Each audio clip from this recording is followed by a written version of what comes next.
I'm sure that there have been times when you have made the decision to perhaps say no. When has that been the wiser decision? Almost half of India's skincare market was fairness creams. Hmm. And at that point, we said no to fairness cream. In fact, we were the first Indian brand to say no to a fairness cream. Patience is a virtue that is always going to be important, whether you're a very large scaled organization like we are or you're a completely new startup. I think that patience in different forms, in different ways, shows up. It's your skin, but better. You don't need to be somebody else or look like someone else, is what I think has helped us craft our brand narrative. No longer do you see a person in a tier 2, tier 3 market saying that I'm ready to accept a 5 to 7 day delivery. I'm ready to wait for the product. They need it, and they need it now. They need it faster than you can imagine. Forbes and DTDC, behind India's D2C revolution. Hello and welcome to another episode of Forbes India and DTDC present Behind India's D2C Revolution. If you're a founder or thinking of becoming one, stay with us. Because by the end of this conversation, you won't just hear a success story, you'll understand what it really takes to build a brand that earns trust and survives scale in India.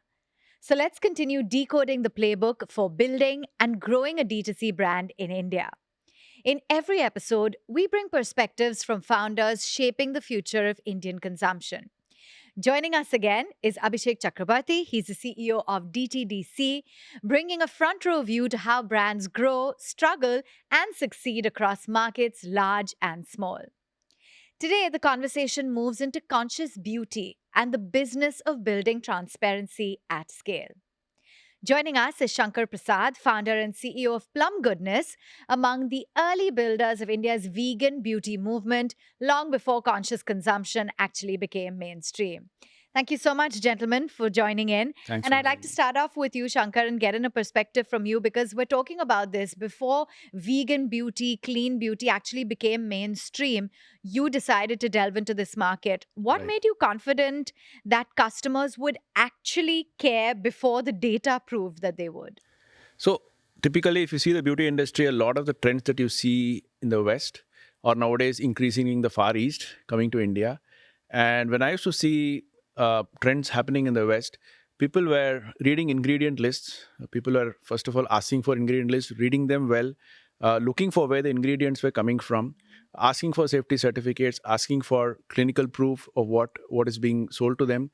So there's a lot of demand for transparency that I could see happening in the West. And it was a matter of time before it came to India. The only thing that surprised me is the speed at which it has come and not the fact that it has come.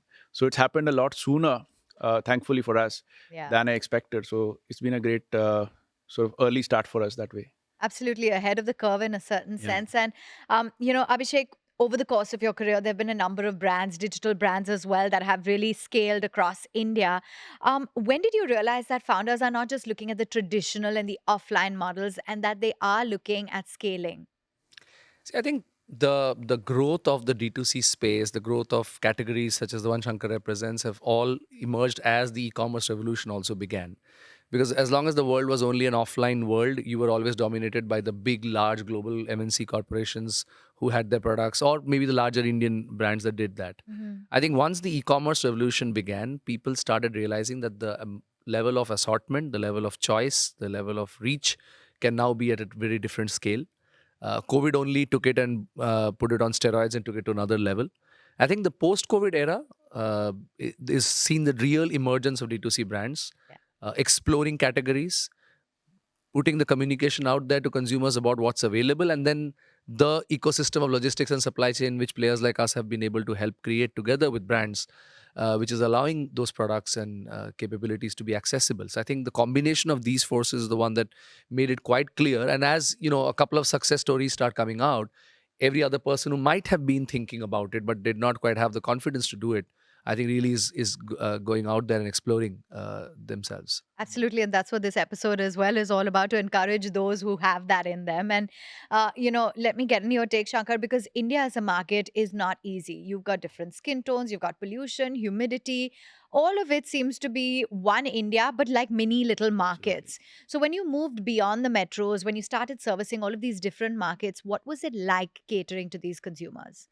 What was truly amazing is people's extent of knowledge that exists. We tend to think that it's only people in the metros who have knowledge of ingredients, routines, the latest trends. But thanks to the digital explosion we've seen, people are ready for these products before we are ready for them.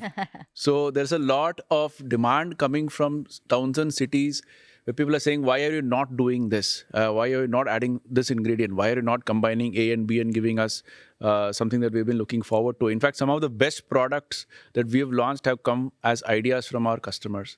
So I think the feeling that I can actually ask a brand to do something for me never existed about 15 years back. And thanks to D2C, that is direct to consumer, and the directness of that helps us actually reach out and have conversations with consumers, which we never imagined were possible. Absolutely. And I guess that is really a big part of where your market lies. Abhishek, would you like to add to that, as a lot of these brands realize that the opportunity lies not only in metros, but in the smaller towns? How do you see reaching and scaling up to these areas helping? It's definitely a trend that has emerged a lot more in the last 2 to 3 years. I don't think all brands and certainly all logistics players were equally focused on the tier 3, tier 2, 3, and 4 markets, so to speak. But I guess the pace at which the growth is being seen, the conviction with which the buyers over there are looking for the products, and also the quality of service that they are demanding, and it's a point that I was trying to make in the previous episode as well, that no longer do you see a person in a tier 2, tier 3 market saying that I'm ready to accept a 5 to 7 day delivery, I'm ready to wait for the product. They need it, and they need it now, they need it faster than you can imagine. That really has given the impetus and the incentive for logistics and supply chain players to go and do it at scale. Because if you get fractional, fragmented, very, very trickling demand, it doesn't give you the economic incentives to go out there and create it. But at the pace at which it's growing right now, I think the ecosystem is just right. And yes, just like the brand owners are doing a lot of innovation and listening to consumers, even we are deciding the kind of supply chain choices that we're going to make, because the consumers over there are also indicating very clearly. Got it. And that's really helping us, accelerate this at a pace that has never been seen before.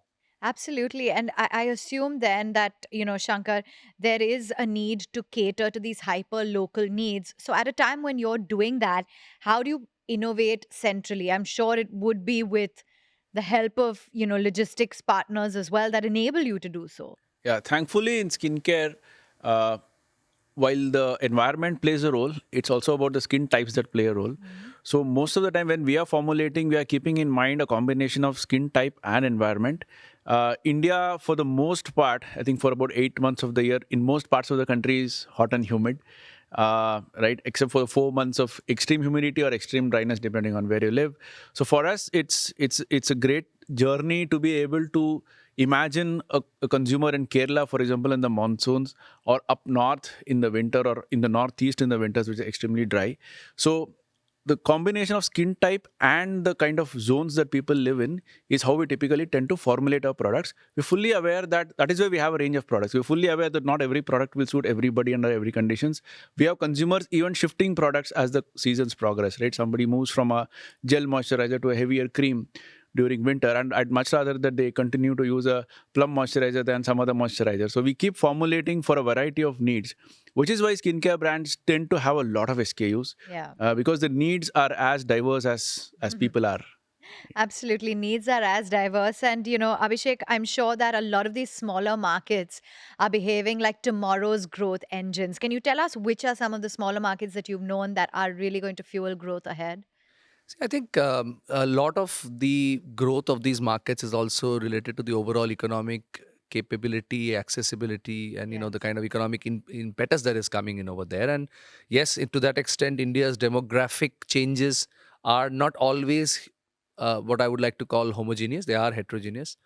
So if I would look at it, the southern part of India and those markets have a very different kind of affluence, but also very different kind of needs, and are a lot of the time, and especially I think Shankar would agree with me, in a category like that, it's your culture, it's how you do things also makes a lot of difference. It's interesting because these mini markets are real growth engines for a lot of brands that are starting out. And, Shankar, this startup culture always celebrates these unicorns, but I'm sure that there have been times when you have made the decision to perhaps say no and you didn't want to compromise on your growth. When has that been the wiser decision? So right at the beginning, This was about 12 years back, and almost half of India's skincare market was fairness creams. And at that point, we said no to fairness cream. In fact, we were the first Indian brand to say no to a fairness cream. I remember some of my ex-colleagues debating with me saying you can never succeed in the skincare market in India without a fairness cream. And it's amazing how quickly the market has evolved, where it has almost completely moved out of fairness as a category. So I think that decision in hindsight, where we stood by saying this is what we believe is right, that it's your skin but better. You don't need to be somebody else or look like someone else. Be happy in your own skin is what I think has helped us craft our brand narrative well over this last decade plus. Absolutely, your skin, but better. And it's so important to have that. And, Abhishek, I'm sure you've noticed this behavioral difference between the founders who are just out there to chase the headlines and those who are there for actual incremental growth and to make a difference. Can you tell us a little bit more about the differences that you've noticed? And at DTDC, why is it that you never chose to go the route of chasing PE capital? I think the first response to the first question is that the behavior and the kind of choices that the founders make at a very early stage tells you a lot about who they are and where do they want to go, right? Those who are probably chasing numbers would like to very quickly mimic or imitate what is being seen either in another player, the whole question of relative comparisons, or maybe in another market, and say, can I just replicate that dynamic over here? Whereas I think the founders that I've seen be sustainably successful are the ones who very early on made some of the choices like the ones Shankar is talking about. They chose a very specific category to go after. They chose innovation over just the rapid success that could come by replicating and selling products cheap. They made supply chain choices along with us. The level of partnership that they wanted to see from the people in the ecosystem was very different. And I think the founders in themselves were someone who were comfortable in their own skin of what they wanted to do. And that shows, because patience is a virtue that is always going to be important. Whether you're a very large scaled organization like we are, or you're a completely new startup, I think that patience in different forms, in different ways, shows up. And I think, yes, that kind of leads me to the answer to the second question, that, brands and businesses that are long-term, that are sustainable, do good things. And the good things that they do would at least include both those aspects. Number one, you must be adding tremendous amount of value to your customers and listen to them and really care about them. And it should be visible and seen. And the other one is you're obliged to create fantastic, good shareholder returns. I think if you keep those two things in mind and realize that if the first one is done well, it is probably the best and fastest way to get to the second as well. Yeah. I think it's that play between those two things that leads to long-term success, which is why probably for brands like us, having seen 3.5 decades of doing this, we are totally different today than what we were even 10 or 15 years ago. But each time we saw those waves, I think we stayed true to these two main causes. And that's the reason why probably we chose certain models, we chose certain set of customers, because we were not just chasing numbers, we were chasing true success for our customers and obviously sustainable success for the brand and its shareholders. So that is absolutely right, Abhishek, evidenced in the kind of company that you've built today. But Shankar, I want to understand from you, at what point did you realize that online discovery alone is not going to really build the company, that you have to meet customers physically to change their perception about Plum? Yeah, so funnily, I began my entire corporate life in a very offline-driven company, which is Unilever. So I realized very early on that distribution is finally what makes brands sustain. Today, it's online distribution. It's just easier to get going. But ultimately, India is such a huge market, such a physically diverse market, such an economically diverse market as well. So ultimately, you will have to be present where the consumer is present.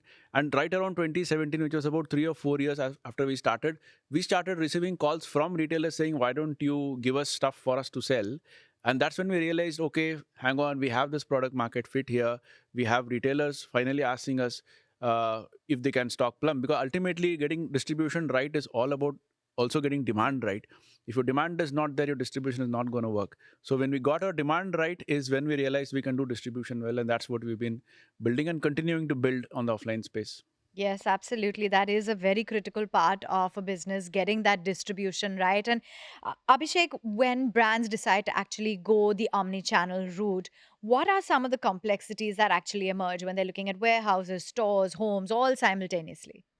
See, I think this is such a very specific area and obviously a very cost-driven area to get into, supply chain logistics, that the choices that you make will have a very big impact. You make a few choices wrong, the cascading impact of that on your P&L could very much, not only crash your P&L, but more importantly, your products and your services are never going to even reach the consumers, which means you're going to also kill a lot of your future possibilities of success. I think the reason logistics and supply chain has largely worked well in an outsourcing model, or in a model in where you work with trusted specialists who understand the category, understand the space, are working with similar business cases or use cases across the market, and therefore can combine the learnings that they're getting from that and bring it to you. I think that is the reason why it has worked well. So I think for founders, when they're trying to do that, there was a phase India went through that where it almost became fashionable for every new founder to get more money from his investors, say, I've got my own supply chain, I've got my own deliveries, I do my own stuff, which I think has, it's done and dusted. But I guess what is changing now and needs to adapt is that we as supply chain players also realize that it is not a monolithic capability alone that will serve. I am seeing the emergence of what I would like to call category commerce is beginning. So therefore, if it's cosmetics, the commerce for cosmetics is different from the commerce for food. Therefore, we are learning and discovering by working with our customers a lot more about what drives them and what drives their success. So it's almost like we can no longer assume and wait on our heels, hoping that you tell me which channel is going to work more for you. We actually want to partner with you and understand what's your mix, what's your distribution, what's your channels. Accordingly, how do we configure our supply chain? Yeah. Because the last point on this aspect that I'd like to add is, at the end of the day, no founder should have to make a non-integrated supply chain. That if I'm doing online on my own website, I have to think about something totally different. Whereas if I have to reach out to distributors and retailers, I have to think totally different. Whereas if I have to get what they call today a green channel of getting my material into a quick commerce dark store, I have to think of a totally different partner or capability. Yeah. The more integrated it is, the more efficient it is, more cost effective, and therefore more money and success for everyone, brand as well as the supply chain companies. Absolutely, that is the way to go. And Shankar, we talk about AI, and I think the industry is debating, because while of course there is a lot of boons to it, there is the downside to it. Can you tell us a little bit more about how in your business you're integrating AI? Yep. So the very obvious use case in our industry is creation of visual assets, writing of copy. AI tends to be a little predictive about how the copy is written. So I can almost tell AI copy from non-AI copy. But I guess AI will learn. That's the whole idea of it. But I'm just amazed at how AI is actually democratizing creation of visual content. Photo shoots, for example, nowadays almost not necessary. Even video shoots increasingly becoming questionable as to how much are we really going to deploy time, money, resources on video shoots, and how many takes we can have, or how many options or iterations we can have. So clearly the creation of visual and communication assets is something AI has taken over. The second big area where AI, I think, will have an impact is in just product development. Because as human beings, there's just X number of molecules we can go through and say and combine and create formulations with. With AI, I think we'll be able to at least get a good starting point of formulation that can work well across the kind of variety of use cases that we discussed. So at least between these two, I'm seeing AI definitely having a very meaningful impact. I don't know what it means for all of us working in the industry, but the impact is definitely going to be significant. Absolutely, it's absolutely mind-boggling the things Yeah. that can happen. Same question to you, Abhishek. How is it that you're looking at brands adopting to AI and companies making use of it in a way that actually transforms their businesses and make sure that it's not just transactional, but it's still personal? I think for the world of commerce, the world of supply chain, generative AI and AI in general is a massive, massive boon. We've got a lot of practical capabilities which we've built. For example, we've got our own virtual assistant. We call her Diva, DTDC Interactive Virtual Assistant. Today, on a monthly basis, more than 150,000 queries from customers for packages is handled by Diva. And 82% of those queries do not ever require a human being to get into the conversation, right? And even when the 18% of the queries require a human being to come into the loop, the amount of information already synthesized and provided to the human makes the awareness so much higher that even if you've got an irate customer, the first statement my agents can now say is, I know your problem. I know this is the issue. Here is where I'm going to start from. Got it. Rather than the old concept of saying after lots of waiting time on calls, What's the अभी issue? तो इसी को बताया Yeah. था, अभी आप फिर से मुझे पूछ रहे हो, बताओ क्या problem है. So that has completely changed. So this is just only I think the tip of the iceberg. Generative AI is going to play a huge role. We are tripling down our investments, our capital expenditure on it year on year, and we have a lot of hope that it's going to really live up to its expectations. Okay, and I'm sure it is transforming businesses in ways that one never imagined. And I want to understand as well your biggest customer, and I assume that Gen Z, with the spending power as well, is one of your biggest customers, your newest workforce as well. Can you tell us a little bit more about their commitment and how you're adhering to them? Yep.